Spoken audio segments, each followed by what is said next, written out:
বলেন তো আমাদের শরীয়তে আপন বোনকে বিবাহ করা কি জায়েজ?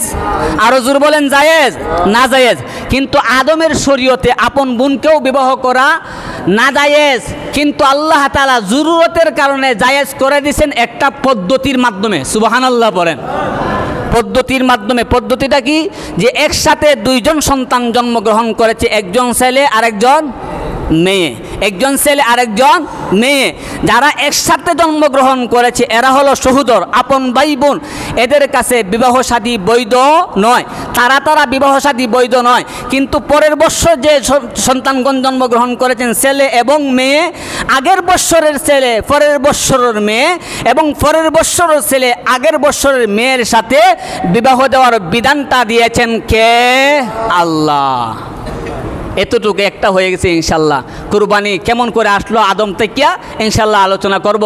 আসসালামু আলাইকুম ওয়া রাহমাতুল্লাহি ওয়া বারাকাতুহু।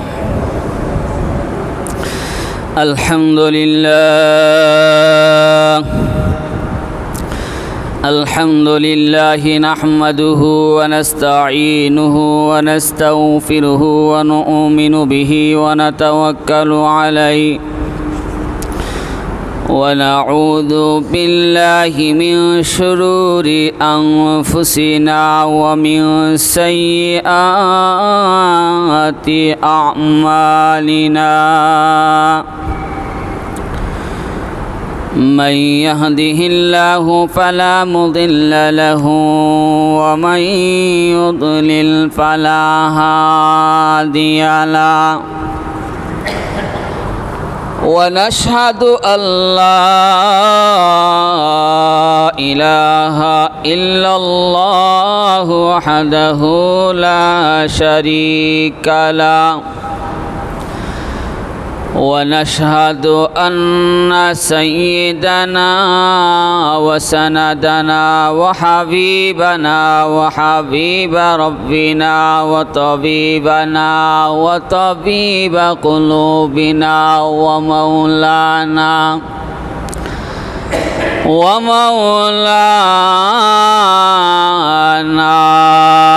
محمدا عبده ورسوله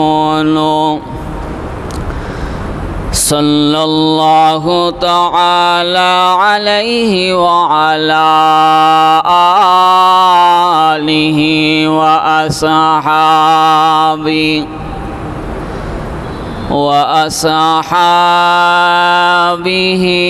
وبارك وسلم تسليما كثيرا أما بعد فأعوذ بالله من الشيطان الرجيم بسم الله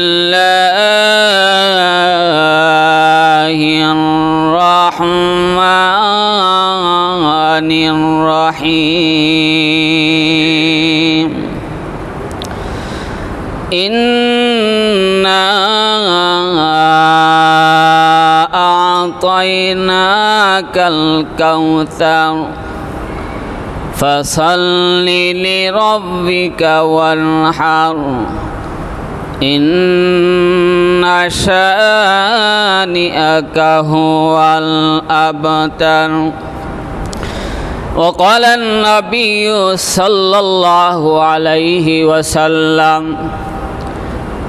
من وجد ساعة ولم يضحي فلا يقربن مصلانا.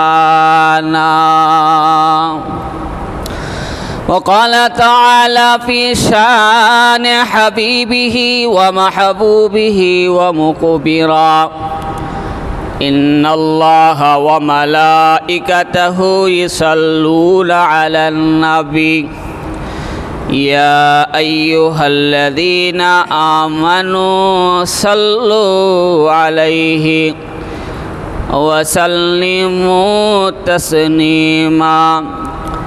সকলে জবান খুলে দুরূদ ইব্রাহিম পড়ি।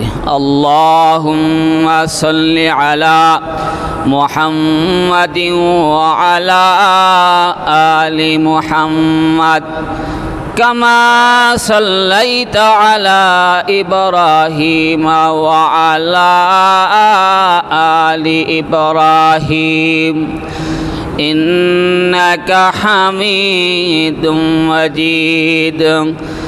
আল্লাহুম্মা বারিক আলা মুহাম্মাদিন ওয়া আলা আলি মুহাম্মাদ কামা বারাকতা আলা ইব্রাহিম ওয়া আলা আলি ইব্রাহিম ইন্নাকা হামিদুম মাজিদ। বালাগাল উলা বিকামালিহি কাশাফাদ দুজা বিজামালিহি হাসনাত জামিউ খিসালিহি সাল্লু আলাইহি ওয়া আলিহি। इश्क़े महबूब खुदा जिस दिल में हासिल नहीं लाखों मोमिन मगर ईमान में कामिल नहीं। बलगल उला बिकमालिही कशफत दुजा बिजमालिही हसनत जमीउ खिसालिही सल्लु अलैहि व आलिहि। ला इलाहा जुरे जुरे ला इलाहा इल्लल्लाह ला इलाहा इल्लल्लाह ला इलाहा ला इलाहा इल्लल्लाहु मुहम्मदुर रसूलुल्लाह सल्लल्लाहु अलैहि वसल्लम। इखलास से कुर्बानी कराई मर्द मुसलमान इखलास से कुर्बानी कराई मर्द मुसलमान। तुम शौक़ से कुर्बानी करो बंदाए रहमान। तुम शौक़ से कुर्बानी करो बंदाए रहमान। ये हुक्म खुदा सूरह कौसर में दिया है। ये हुक्म खुदा सूरह कौसर में दिया है। ये सुन्नत है इब्राहीम की ये कुदरत रहमान। ये सुन्नत है इब्राहीम की ये कुदरत रहमान। 10 साल मदीने में ते महबूब खुदावंद 10 साल मदीने में ते महबूब खुदावंद हर साल बराबर किया था आपने कुर्बान। हर साल बराबर किया था आपने कुर्बान। कुर्बानी का जज्बा हो तो हर लम्हा ईद है। कुर्बानी का जज्बा हो तो हर लम्हा ईद है। खून बहाने का नहीं दिल लगाना ईद है। खून बहाने का नहीं दिल लगाना ईद है। कुर्बानी फ़कत जान देना ही नहीं है। कुर्बानी फ़कत जान देना ही नहीं है। खुद को मिटा देनी ही रब की रज़ा के लिए। खुद को मिटा देना ही रब की रज़ा के लिए। इब्राहीम की सुन्नत है उसमें पैगाम वफ़ा है। इब्राहीम की सुन्नत है उसमें पैगाम वफ़ा है। कुर्बानी तो ए इश्क खुदा ही के अदा है, कुर्बानी तो ए इश्क खुदा ही के अदा है। सुब्हानक ला इल्म लना इल्ला मा अल्लमतना इन्नका अंतल अलीमुल हकीम। सुब्हानक ला फहम लना इल्ला मा फहमतना इन्नका अंतल जवादुल करीम। আলহামদুলিল্লাহ তুম্মা আলহামদুলিল্লাহ। গাজীনগর জামে মসজিদের মুআজ্জাজ মুকাররম মুসল্লিয়ানে কারাম, মুরব্বিয়ানে আজম, সর্বস্তরের মুসলমান ভাই সব, তলাবায়ে ইজাম, সর্বপ্রথমই মহান রব্বুল আলমিনের আলিশান দরবারে অসংখ্য অগণিত শুকর আদায় করছি যে মনিব অত্যন্ত দয়া করে মহব্বত করে ভালোবেসে জান্নাতি বরকতি আলোচনার মজলিসে বসার তৌফিক দান করেছেন। পড়ি আলহামদুলিল্লাহ। আজকে আমি আপনাদের সামনে কুরবানির ইতিহাস নিয়ে আলোচনা করব। কুরবানি শব্দের অর্থ হচ্ছে আল্লাহ তাআলার নৈকট্য অর্জন করা। যে কাজের মাধ্যমে আল্লাহ তাআলার নৈকট্য অর্জন করা যায় তাহাকে কুরবানি বলা হয়। যেমন আমরা সংসারের জন্য খরচ করি, রুজি রোজগার করি, আমরা বলি কি সারা দিনটাই আমি সংসারের জন্য কুরবানি করে দিলাম। মানে সংসারকেও যদি আল্লাহ এবং আল্লাহর হুকুম রসুলের তরিকায় পরিচালনা করেন এটাও কুরবানি। সুবহানাল্লাহ পড়েন। কুরবানি অর্থ হইল ত্যাগ স্বীকার করা, কষ্ট স্বীকার করা। এজন্য আসুন, কুরবানি প্রত্যেক নবীর আমলেই ছিল, তবে কুরবানির ধরনটা ভিন্ন ছিল। কুরবানির প্রত্যেক নবীর আমলেই ছিল, কিন্তু কুরবানির ধরনটা অন্যরকম ছিল, আমাদের মতো নয়। অন্যান্য জামানায় তারা কুরবানি দিত, কিন্তু কুরবানি যে জিনিসটা দিত এই জিনিসটা তাদের জন্য খাওয়া বৈধ হইতো না। কিন্তু আমাদের কুরবানি আল্লাহর জন্য দেই, কিন্তু গোশত রক্ত আল্লাহ তাআলার কাছে পৌঁছায় না। এই গোশতগুলো আমরা খাবারের ব্যবস্থা করে দিয়েছেন কে? আল্লাহ। কুরবানি সর্বপ্রথম আছে হযরত আদম আলাইহিস সালাতু ওয়াস সালামের 2 সন্তান থেকে। আপনারা সবাই আলোচনা শুনেন প্রতি বৎসরই, মৌসুম ভিত্তিক আলোচনা করা বিশ্বনবীর সুন্নাহ। বারবার যে আলোচনা শোনা হয় সেই আলোচনা অন্তরে গাঁথে। গতকাল তবলিগের মজলিসে আমি আলোচনা করেছিলাম যে বারবার একই আলোচনা করলে কেমনে দিলে গাঁথে। এর একটা উদাহরণ, এক মুরব্বী কুরবানির হাটে নিয়ে গেল এক ছাগল, বিক্রি করবে, টাকা পয়সা নেবে। তো 4 জন যুবক ইচ্ছা করলো ওই মুরব্বীর কাছ থেকে কুরবানির এই ছাগল দিয়ে বাজারে নিতে দিব না, পথের মধ্যে আমরা রেখে দিব, তবে কৌশল করতে হইব। কৌশল কেমনে? একজন যুবককে বললেন তুমি দাঁড়াও এই রাস্তার মোড়ে, আমি সামনের মোড়ে, আরেকজন পরের মোড়ে, আরেকজন সরাসরি বাজারও। তাইলে কি হবে? যা হয় হবে না। মুরব্বীকে যখন তার স্ত্রী সুন্দর করে ছাগলটা বাইদা দিল হাতে, আস্তে আস্তে রাস্তার প্রথম মোড়ে আসতেই এক যুবক, আসসালামু আলাইকুম, মুরব্বী কেমন আছেন? আলহামদুলিল্লাহ। বলো কোথায় যাচ্ছেন? বাজারে যাচ্ছি। কই এই কুকুর নিয়ে বাজারে কেন যাচ্ছেন? বেটার হাতে কি কুকুর না ছাগল? মুরব্বী হয়ে কি হয় যুবকে? যুবক তো দেখা যায় মুসলমান, মুসলমানে তো মিথ্যা কথা হয় না। মুরব্বীর চোখে ছিল চশমা, আমার মতন চশমা কলিয়া বালাটিকে দিয়ে আরে না এটা তো ছাগল, আমি যাচ্ছি কুরবানির হাটে বিক্রি করার জন্য। পারে না, এটা কুকুর। এই যুবকের কথা না মানিয়া সামনে চলতে লাগলো। সামনের পয়েন্টে যাওয়ার পরে আরেক মুরব্বী, আসসালামু আলাইকুম চাচা কেমন আছেন? বলো আলহামদুলিল্লাহ। ও চাচা কুকুর নিয়ে কই যান? এই মুরব্বী হইটা কিরি কিতা লাগাল হইল আজকে আমারে? আনলাম ছাগল, এটা কয় কুকুর। মনে করো আমার চোখের মধ্যে সমস্যা হইতেও পারে, কুকুর।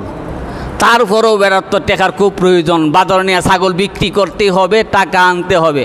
যাই হোক সামনে চলতে লাগলেন, কথা মানলেন না। আবার যখন ঘরের পয়েন্টে গেলেন, যুবকে আসসালামু আলাইকুম রহমতুল্লাহ কেমন আছেন? চাচা কুকুর লিয়া কই যাও? তিনবার বলার পরে এখন মুরব্বীর মনে তো বালাক করে বসছে, আসলেই মনে হয় কুকুর। যুবকরা তো চৌকে দেখে, আমার মনে হয় চৌকে সমস্যা। এই যুবকের কথা না মানিয়ে বাজারে চলে গেল। আরেক যুবক কিন্তু বাজারে আছে। আসসালামু আলাইকুম চাচা, কুকুর নিয়ে বাজারে আসেন কেনে? ও সব বনাস। এখন যদি আমার এত মানুষ কুকুর দেখে তো ফিটা একটাও মারিত পড়তো না, সব গাঢ় করবো। সাইরা দিছে, সাইরা দেওয়ার পরে 4 যুবককে লুয়ে গেছে। আমার কথার উদ্দেশ্য হইল, ওই যে মুরব্বী প্রথমবার শুনছিলেন অন্তরে গাঁথে নাই, বারবার যখন শুনছেন অন্তরে গাছে, বাস্তবেই ছাগল, কিন্তু তার কথা গাঁথতে গাঁথতে এমনভাবে দিলে গাচ্ছে শেষ পর্যন্ত ছাগল রে কুকুর বইলা ছাড়তে বাধ্য হয়েছে। আল্লাহু আকবার। এটা উদাহরণ যে কথাগুলি বারবার বলা হয় এটা দিলে গাঁথে। এই জন্যে ইব্রাহিম আলাইহিস সালাতু ওয়াস সালামের সুন্নতে ইব্রাহিম এটা।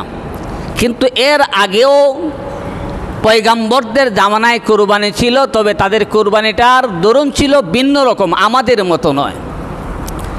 আল্লাহ পাক রব্বুল আলামিন যখন হযরত আদম আলাইহিস সালাতু ওয়াস সালামকে সৃষ্টি করলেন, জান্নাতে রাখলেন, একা একা মন ভালো লাগে না। কেন? ওই জান্নাতের ভিতরে সাথী নাই। এই জন্য যারা যারা যুবকদের বাবা আছেন, আপনার সন্তানের বিবাহের বয়স হয়ে গেছে, আপনার সন্তানের বিবাহের ব্যবস্থা করতে হবে আপনি। না হয়তো আপনার যুবক সন্তানটা যদি গুনাহে জড়িয়ে যায়, তাহলে তার জন্য কাল কিয়ামতের কঠিন ময়দানে বিচারের কাঠগড়ায় আপনাকেই দাঁড়াতে হবে, আপনাকেই দাঁড়াতে হবে। এই জন্য সন্তান প্রাপ্তবয়স্ক হয়ে গেলে সাথী সঙ্গীর ব্যবস্থা করে দেয়া। হযরত আদম আলাইহিস সালাতু ওয়াস সালাম একা একা ভালো লাগে না। জান্নাতে নাজ নিয়ামতের কোনো অভাব আছে? খানার কোনো অভাব আছে? সুখ শান্তির কোনো অভাব আছে? জান্নাত এমন জিনিস যে জান্নাতের ভিতরে অসুখ নাই, অশান্তির লেশ মাত্র নাই, শুধু শান্তি আর শান্তি। তারপরেও আদম আলাইহিস সালাতু ওয়াস সালাম যেন কি একটা শূন্যতা অনুভব করতেছেন। আল্লাহ পাক রব্বুল আলামিন মানুষের অন্তরের খবর জানেন কি জানেন না? আল্লাহ তাআলা বুঝতে পারেন। হযরত আদম আলাইহিস সালাতু ওয়াস সালাম শুয়ে গেলেন, ঘুমায় গেলেন। আল্লাহ তাআলা হযরত আদম আলাইহিস সালাতু ওয়াস সালামের বাম পাদর থেকে হাওয়া আলাইহাস সালাতু ওয়াস সালামকে তৈরি করে আল্লাহ তাআলা বললেন, ওয়াকুলনা ইয়া আদম উসকুন আনতা ওয়া যাওজুকাল জান্নাহ, তুমি তোমার স্ত্রী জান্নাতে থাকো। কোথায় থাকো? ফাকুলা মিনহা রাগাদান হাইসু শিতুমা ওয়ালা তাকরাবা হাদিহি শাজারা ফাতাকুনা মিনাজ জালিমিন। যেটাই ইচ্ছা সেখানেই যাও, যেটাই ইচ্ছা সেখানেই ভ্রমণ করো, তবে একটা শর্ত আছে, ওই গাছের নিকটবর্তীও হয় না, অর্থাৎ এই গাছের ফল ভক্ষণ করিও না। সুবহানাল্লাহ বলেন। আল্লাহ তাআলা যখন হুকুম করলেন, শয়তান আমাদের পরম শত্রু। শয়তানের ইতিহাস তো আলোচনা করছি এই মজলিসে, এই মসজিদেই। এই শয়তান জান্নাতের বাহিরে থেকে আদম আলাইহিস সালাতু ওয়াস সালাম ঘোরাঘুরি করতে করতে জান্নাতের গেটে যখন আসলেন, শয়তান দরদি হইয়া, দেখবেন আমাদের সমাজের ভিতরে এমন কিছু মানুষ আছে, উপরে বোঝা যায় দরদি, খুব ভালো, মনে হয় হুতুর লাগে জান দিলাইতাম। আছে না এরকম? আছে না নাই? আরে কথা বলেন না কেন, আছে না নাই? শয়তানও এরকম গিয়া দরদি হইয়া আদমকে ওয়াজ করে, আদম ওই যে গাছ দেখা যায়, গাছের ফল ভক্ষণ করো, কারণ জান্নাতে সুখ শান্তি আছে না নাই? আছে। এই জান্নাতে থাকতে চাও তো? আদম হন, আরে এই জায়গার মধ্যে ক্ষেত করতে হয় না, কিচ্ছু করতে হয় না, শুধু খানি আর খানি, সুখ শান্তির অভাব নাই, এই জান্নাত ছাড়তে আমাদের মন চায় না। তবে শুনো, ওই গাছের ফল খাও, খাইলে জান্নাতে চিরস্থায়ী থাকতে পারবা। দেখেন ওয়াজ। আদম আলাইহিস সালাতু ওয়াস সালাম তুমি কোন দূরে দিয়ে আইলেন যে আল্লাহ নিষেধ করেছেন, তুমি বলতেছো খাওয়ার জন্যে? উনি কথা মানলেন না, চলে গেছে শয়তান হাওয়া আলাইহাস সালাতু ওয়াস সালামের কাছে, এই গাছের ফল ভক্ষণ করো। আচ্ছা ঠিক আছে, আমরা ফল ভক্ষণ করতাম, তোমরা তো আমি চিনি না, তোমার পরিচয় কিটা? আমার পরিচয় যে মনে হোক, আমি তোমরার হিতাকাঙ্ক্ষী হয়ে বলতেছি, তোমরার ভালো হইব। আল্লাহ চাইছেন তোমাদেরকে জান্নাত থেকে বাহির কইরা দিতা, এই গাছের ফল ভক্ষণ করতে নিষেধ করছেন, খেনে যদি খাও স্থায়ীভাবে থাকতে পারবা। আর শুনো, এই গাছের ফল ভক্ষণ করতে নিষেধ করছিলেন জান্নাতে দেওয়ার সাথে সাথে, দেখো না সন্তান জন্ম নিলে প্রথম খাইতে হয় মায়ের দুধ, কিছুদিন পরে খাইতে হয় বালি, পরে খাইতে হয় খিচুড়ি, পরে খায় গোস্ত মাংস। ছোটো বাচ্চারা যদি প্রথমেই গোস্ত মাংস খাওয়াইলে বাচ্চার হজম শক্তি হয় না, বাচ্চা মারা যায়। এই জন্যে আল্লাহ তোমাদেরকে প্রাথমিক অবস্থায় নিষেধ করছিলেন। আগে খাইলে সমস্যা হইতো, এখন খাইলে সমস্যা নাই। দেখছেন নি কত সুন্দর যুক্তি? যুক্তিটা তো যুক্তিসঙ্গত। আদম আলাইহিস সালাতু ওয়াস সালাম যখন হাওয়া আলাইহাস সালাতু ওয়াস সালাম জান্নাতে নিষেধকৃত ফল ধরছেন, বক্ষণ করছেন, সাথে সাথেই জান্নাতি খাবার খুললে পড়ে গেছি গিয়া। কারণ জান্নাতি খাবার ফুল্লা পড়ার কারণ হইল আর জান্নাতে থাকার উপযুক্ত তোমরা রইছ না। একজন ভারতে, শ্রীলঙ্কার শরণদ্বীপে, শ্রীলঙ্কা, আর একজন সৌদি আরব জেদ্দায়, দুই জায়গার মধ্যে গেলেন কাপড় ছাড়া না কাপড় নিয়া? কথা বলেন, কাপড় নিয়া। আদম আলাইহিস সালাতু ওয়াস সালাম জান্নাতের বড় বড় 3টা গাছের পাতা নিলেন, শরীর ডাকলেন। হযরত হাওয়া আলাইহাস সালাতু ওয়াস সালাম জান্নাতের বড় বড় জান্নাতের 5টি গাছের পাতা নিলেন, শরীর ডাকলেন। এই জন্য আমরা যেহেতু জান্নাত থেকে পুরুষেরা 3 কাপড় নিয়ে এসেছিলাম আর আমাদের মা জাতিরা 5 কাপড় নিয়ে এসেছিলেন, মৌতের পরে যখন আপনার দাফন হবে কাফনের ব্যবস্থা করা হয় পুরুষের জন্য কয় কাপড়? আরও জুড়ে বলেন কয় কাপড়? আর মেয়ে লোকের জন্য কয় কাপড়? 5 কাপড়। 2 জন 2 জায়গাতে রাখলেন, আল্লাহ তাআলার হুকুমে চলে আসছেন। এখন 2 জন 2 জায়গায় ছিলেন জান্নাতে একসাথে খুব শান্তিতে। 2 জন 2 জায়গার থাকার কারণে তাদের অন্তরে বিরহ ব্যথা কমছে না বাড়ছে? আরও জোরে বলেন কমছে না বাড়ছে? দেখেন আপনার প্রবাসীর স্ত্রীদেরকে জিজ্ঞাসা করি, আপনার স্বামী 2 বছর 3 বছর ধরে আসে নাই, তার মনের ভিতরে কতটুকু ব্যথা আর কতটুকু স্বামীর জন্য বিরহ, প্রেম, ভালোবাসা। 2 জন 2 জায়গার মধ্যে কান্নাকাটি শুরু করলেন। কিতাবের মধ্যে আসছে 1 দিন নয়, 2 দিন নয়, 3 দিন নয়, 350 বছর আল্লাহর দরবারে রুনাদানাই করছেন। সুবহানাল্লাহ। একটা অপরাধের কারণে, এটা কিন্তু অপরাধ না, গুনাহ না। এই জায়গার মধ্যে এসে আমাদের একদল নবীদেরকে গুনাহগার মনে করে গুনাহগার সাব্যস্ত করতে চায়। কেমনে জানেননি? এই ইতিহাসে দিলে তো কুরবানির আলোচনায় করতে পারতো না। যাই হোক, 2-3 সপ্তাহ আছে, কুরবানির আলোচনায় চলবে। কিন্তু আকীদাগত জিনিসগুলা যদি আমরা সংরক্ষণ না করি ঈমান বাঁচানো সম্ভব না। ঈমান যদি বাঁচাতে না পারি কুরবানি করিয়া 1 পয়সার লাভও হবে না। কথা বলেন ঠিক না বেঠিক? কুরবানির শিক্ষা হলো 1 নম্বরে কিতা? ঈমান। কুরবানির দোয়া সবাই পারেন তো? ইন্নী ওয়াজ্জাহতু ওয়াজহিয়া লিল্লাযী ফাতারাস সামাওয়াতি ওয়াল আরদা হানিফান ওয়া মা আনা মিনাল মুশরিকিন। কুরবানির মধ্যে কিন্তু আছে ইখলাস, শিরিক মুক্ত ঈমান হতে হবে। ঈমান যদি না থাকে 1 লক্ষ টাকার গরু জবাই করতে পারেন, 1 পয়সারও সওয়াব মহান আল্লাহ তাআলা আপনার নামায়ে দিবেন না, 1 পয়সারও সওয়াব হবে না। এই জন্য ঈমান নবীদেরকে মাসুম মনে করা একটা আহলে সুন্নাত ওয়াল জামাতের আকীদা। এখানে এসে বিশেষ করে মুসলমানরা তো কিছু আছে একদল নবীদেরকে গুনাহগার সাব্যস্ত করতে চায়, আর খ্রিস্টানরা তো একবারে তারা জীবন দেওয়া লাগছে যেমনভাবে তাদের নবীর প্রশংসা করতে পারে। কেমনে? হযরত আদম আলাইহিস সালাতু ওয়াস সালাম উনি একজন মানুষ। আদম মানুষ কি মানুষ না? আরে কথা বলেন না, আদম মানুষ কি মানুষ না? আদম আলাইহিস সালাতু ওয়াস সালাম আমাদের আদি পিতা, মানুষ কি মানুষ না? না বানর? নাউজুবিল্লাহ পড়েন না। কিছুদিন আগে দেখছেন না স্কুলের বইয়ে লেখছে আমরা বানরের জাতি। আদম আলাইহিস সালাতু ওয়াস সালাম হলেন আদম আশরাফুল মাখলুকাত, সৃষ্টির সেরা জীব। বানর কিন্তু সৃষ্টির সেরা জীব না, তার কাছে চালাকি আছে। এই জন্যে দেখবেন যারা বানরের সন্তান এদের কাছে চালাকি আছে, আল্লাহ প্রদত্ত ইলম নাই। কথা বলেন ঠিক না বেঠিক? যার দরুন এমনভাবে চিন্তা করতে করতে করতে করতে আল্লাহ পর্যন্ত নিয়ে চিন্তা কইরা হয় কিতা দিয়ার ইজ নো গড, আল্লাহ বলতে কিছু নাই। নাউজুবিল্লাহ জুড়ে পড়েন। কেনে কয় মানুষের জেহেনটা হইল সসীম না অসীম? কথা বলেন। মানুষের জেহেনটা সসীম আর আল্লাহ অসীম। বলেন তো আল্লাহ কত বড়? অসীম। ছোটোবেলা কইতাম এক বাচ্চা আর এক বাচ্চারা খোঁজা আল্লাহ কত বড়? কত বড় না, অত বড়, অত বড়। শেষ পর্যন্ত পিছনিতে হাত নিয়ে দেখাইতাম আল্লাহ অত বড়। এর মানে যেমন বুঝটা আমার তেমন ছিল, এমনই বলতাম যে আল্লাহ যত বড় দেখানোর আর কোনো চান্স নাই। এই জন্য আল্লাহ যেহেতু সসীম, অসীম জেহেন দিয়া আল্লাহকে নিয়ে যদি কেউ চিন্তা করে সে নাস্তিক হইতে বাধ্য হয়। কথা বলেন ঠিক না ঠিক? আল্লাহ বলেন আমি আল্লাহকে নিয়ে চিন্তা গবেষণা করিও না, আমি আল্লাহর সৃষ্টি নিয়ে গবেষণা করো। আম গাছে আম দেখে আল্লাহ, জাম গাছে জাম দেখে আল্লাহ, কাঁঠাল গাছে কাঁঠাল দেখে আল্লাহ। এইগুলা বিশ্বাস করার নামই হলো ঈমান। আহলে সুন্নাত ওয়াল জামাতের আকীদা হইল নবীগণ মাসুম, নিষ্পাপ। কিন্তু ইহুদিরা, এই খ্রিস্টানরাই দলিল দেয় হযরত আদম আলাইহিস সালাতু ওয়াস সালামকে তো আল্লাহ তাআলা হুকুম করছিলেন জান্নাতের গাছের নিষেধকৃত ফল ভক্ষণ না করার জন্যে। অতএব যেহেতু আল্লাহর হুকুম লঙ্ঘন করছেন, আল্লাহর হুকুম লঙ্ঘন করলে কি হয়? জুড়ে বলেন না, কি হয়? গুনাহ হয়। তাদের দাবি আল্লাহর হুকুম লঙ্ঘন করলে গুনাহ হয়। অতএব হযরত আদম আলাইহিস সালাতু ওয়াস সালাম গুনাহগার, আর আদম যেহেতু গুনাহগার ওনার প্রত্যেকটা সন্তানেও গুনাহগার।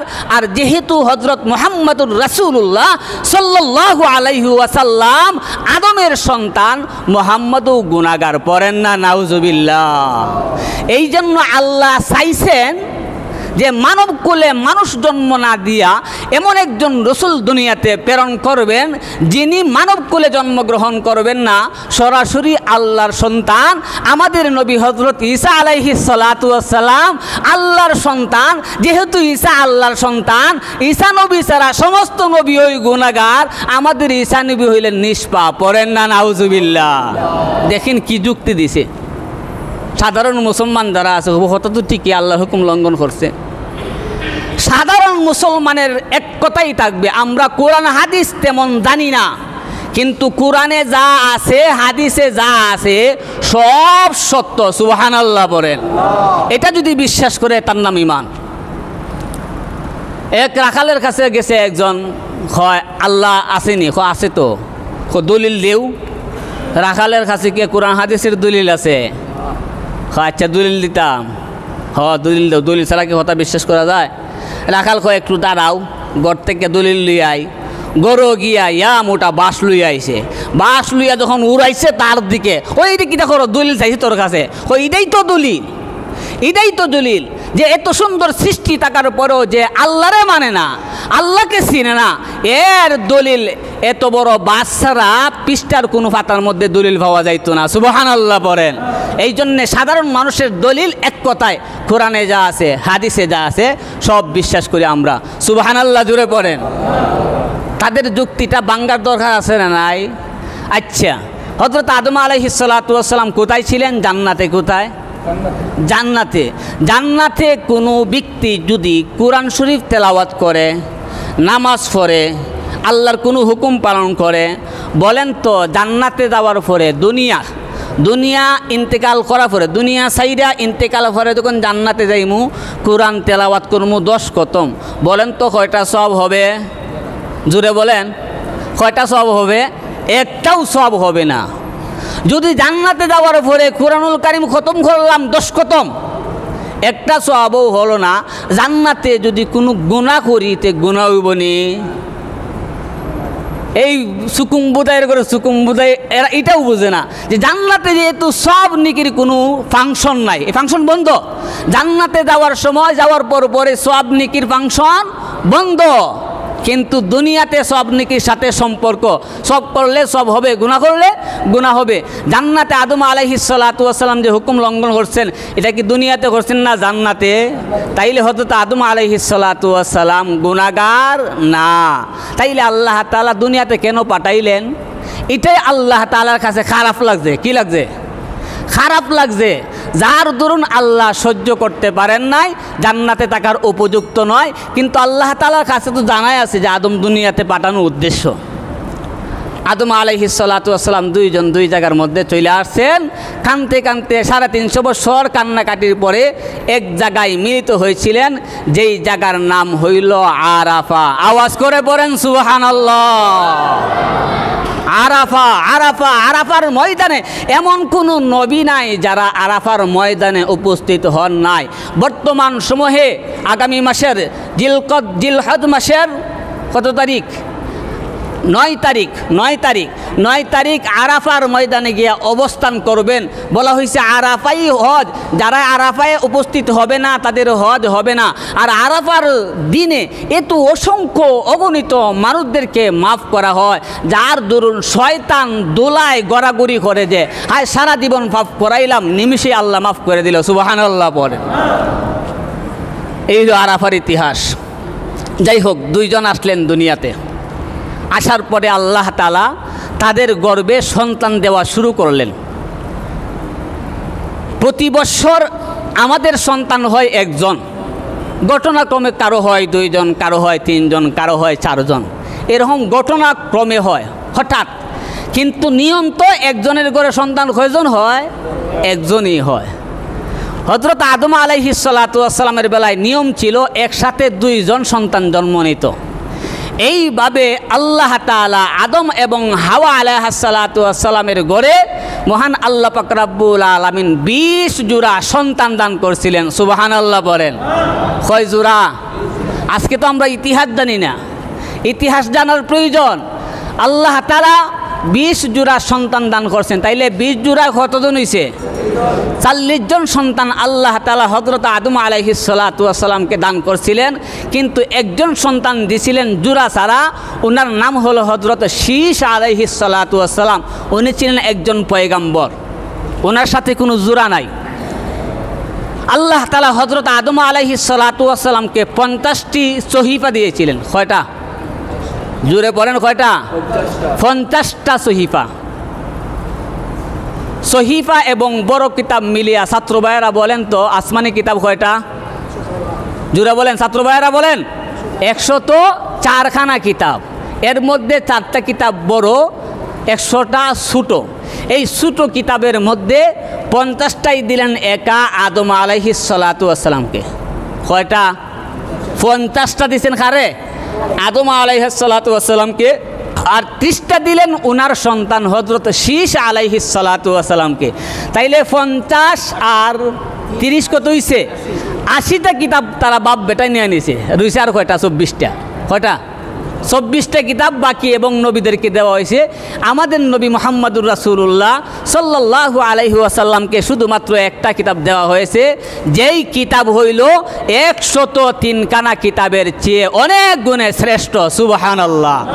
103খানা কিতাবে যা আছে, আমাদের নবী মুহাম্মদুর রাসূলুল্লাহ সাল্লাল্লাহু আলাইহি ওয়াসাল্লামের উপরে যেই কিতাব কুরআনুল কারীম দেওয়া হয়েছে, 103খানা কিতাবে যা আছে সমষ্টিগতভাবে কুরআনুল কারীমের মধ্যে সব দেওয়া আছে। সুবহানাল্লাহ। আদম আলাইহিস সালাতু ওয়াস সালামের বেলায় এত শরীয়ত ছিল না, এত ইবাদত ছিল না। তাদের বেলায় শুধু ঈমান আনলেই যথেষ্ট হইতো, ঈমান আনলেই যথেষ্ট হইতো। কি আমাদের কি ঈমান আনলেই যথেষ্ট? ঈমান থাকতে হবে এবং আমল থাকতে হবে। খালি বিশ্বাস করলে ঈমানদার হওয়া যায় না। ঈমান বলা হয় দুই জিনিস, একটা হইল বিশ্বাস আর একটি হলো আমল। বিশ্বাস এবং আমল দুই জিনিসের নাম হলো ঈমান। আর তাদের বেলা খালি ঈমান আনলেই যথেষ্ট হইতো। হযরত আদম আলাইহিস সালাতু ওয়াস সালামের শরীয়তে 5 ওয়াক্ত নামাজ ছিল না, শুধুমাত্র 1 ওয়াক্ত নামাজ ছিল। কয় ওয়াক্ত নামাজ? ফজরের নামাজ ছিল হযরত আদম আলাইহিস সালাতু ওয়াস সালাম। ইতিহাস আছে, টানলে লম্বা হবে। জোহরের নামাজ ফরজ হয়েছিল হযরত ইব্রাহিম আলাইহিস সালাতু ওয়াস সালামের উপরে 4 রাকাত নামাজ। আসরের নামাজ ফরজ হয়েছিল হযরত ইউনুস আলাইহিস সালাতু ওয়াস সালামের উপরে 4 রাকাত নামাজ। ইয়াকুব আলাইহিস সালাতু ওয়াস সালামের উপরে ফরজ হয়েছিল মাগরিবের 3 রাকাত নামাজ। মুসা আলাইহিস সালাতু ওয়াস সালামের উপরে ফরজ হয়েছিল এশার 4 রাকাত নামাজ। তাইলে বোঝা গেল তাদের উপরে পরিপূর্ণ কমপ্লিট দিন ছিল না। তারপরেও 50টা কিতাব আল্লাহ তাআলা কেন দিছিলেন? তাদের কিতাবে লেখা ছিল দুনিয়াবি বিষয় নিয়ে বেশি। কেমনে? কারণ দুনিয়ার প্রথম মানুষ দুনিয়াতে আসছেন, খাবার খাইতে হবে, রান্না করতে হবে, আগুনের প্রয়োজন। আগুন কোথায় পাবে? ক্যাটালগে লেখা আছে, পাথরের সাথে পাথর ঘষা দেও আগুন উঠবে। সুবহানাল্লাহ বলেন না? আরে জোরে বলেন সুবহানাল্লাহ। ক্ষেত কেমনে করবে, ঘর কেমনে বানাইবে, বৃষ্টি আইলে ছাতা কেমনে বানাইবে, কাপড় পরিধান করার জন্য সুতা কেমনে বানাইবে, এই দুনিয়ার প্র্যাকটিক্যাল নিয়ে এই কিতাবের মধ্যে ক্যাটালগের মধ্যে লেখা ছিল। এই জন্যে আদমের জন্য 50টি ছোটো ছোটো বইয়ের দরকার পড়ছিল। সুবহানাল্লাহ। আসলে আলোচনা লম্বা হয়ে যেতে শেষ 1-2 মিনিট। আদমের কুরবানি। আল্লাহ তাআলা আদমকে কয়জন সন্তান দিছেন? 40 জন। এরা কি ছোটো রয়েছে না বড় হইছে? বড় হইলে বিবাহ করানোর প্রয়োজন হয় কি হয় না? ও যুবক ভাইরা বলেন, বড় হইলে বিবাহ করার প্রয়োজন হয় কি হয় না? ও মুরব্বী বাবারা বলেন, আপনার ঘরে যদি যুবক সন্তান থাকে, আপনি কি চিন্তা করেন আপনার সন্তানটা বিবাহের উপযুক্ত হয়ে গেছে? আদম একজন নবী, চিন্তা করলেন আমার যুবক সন্তান তো বিবাহের উপযুক্ত হয়ে গেছে। আল্লাহ, আমার সন্তান তো বিবাহের উপযুক্ত হয়ে গেছে, এদের বিবাহের প্রয়োজন। আল্লাহ তাআলা জানাই দিলেন, বিবাহ করায় দাও। বিবাহ যে করাইমু, বিধানটা কি? বিধান কি? আল্লাহ বললেন বিধান, তারা তো এক মায়ের গড়েই সন্তান। কয় মায়ের গড়ের সন্তান? এক মায়ের গড়ের সন্তান। বলেন তো আমাদের শরীয়তে আপন বোনকে বিবাহ করা কি জায়েজ? আরো জোর বলেন, জায়েজ না জায়েজ? কিন্তু আদমের শরীয়তে আপন বোনকেও বিবাহ করা না জায়েজ।